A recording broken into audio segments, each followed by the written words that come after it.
एक गांव में रामलाल नाम का एक किसान अपनी पत्नी और 4 लड़कों के साथ रहता था।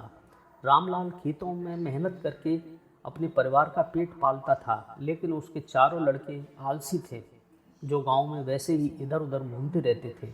एक दिन रामलाल ने अपनी पत्नी से कहा कि अभी तो मैं खेतों में काम कर रहा हूँ, लेकिन मेरे बाद इन लड़कों का क्या होगा? इन्होंने तो कभी मेहनत भी नहीं की, ये तो कभी खेतों में भी नहीं गए। रामलाल की पत्नी ने कहा कि धीरे धीरे ये भी काम करने लगेंगे। समय बीतता गया और रामलाल के लड़के कोई काम नहीं करते थे। एक बार रामलाल बहुत बीमार पड़ गया। वह काफ़ी दिनों तक बीमार ही रहा। उसने अपनी पत्नी को कहा कि वह चारों लड़कों को बुलाकर ले आए। उसकी पत्नी चारों लड़कों को बुला लाई। रामलाल ने कहा, लगता है कि अब मैं ज़्यादा दिनों तक जिंदा नहीं रहूँगा।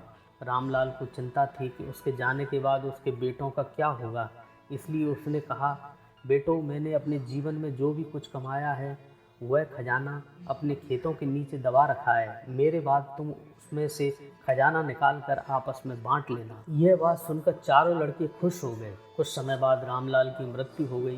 रामलाल की मृत्यु के कुछ दिनों बाद उसके लड़के खेत में दबा खजाना निकालने गए। उन्होंने सुबह से लेकर शाम तक सारा खेत खोद दिया, लेकिन उसमें से कोई भी खजाना नजर नहीं आया।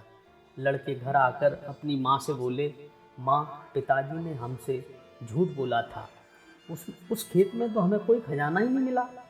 उसकी माँ ने बताया कि तुम्हारे पिताजी ने जीवन में यही घर और खेत ही कमाया है, लेकिन अब तुमने खेत खोद ही दिया है तो उसमें बीज बो दो। इसके बाद लड़कों ने बीज बोए और माँ के कहे अनुसार उसमें पानी देते गए। कुछ समय बाद फसल पककर तैयार हो गई, जिसको बेचकर लड़कों ने अच्छा मुनाफा हुआ, जिसे लेकर वह अपनी माँ के पास पहुँचे। माँ ने कहा कि तुम्हारी मेहनत ही असली खजाना है, यही तुम्हारे पिताजी तुमको समझाना चाहते थे।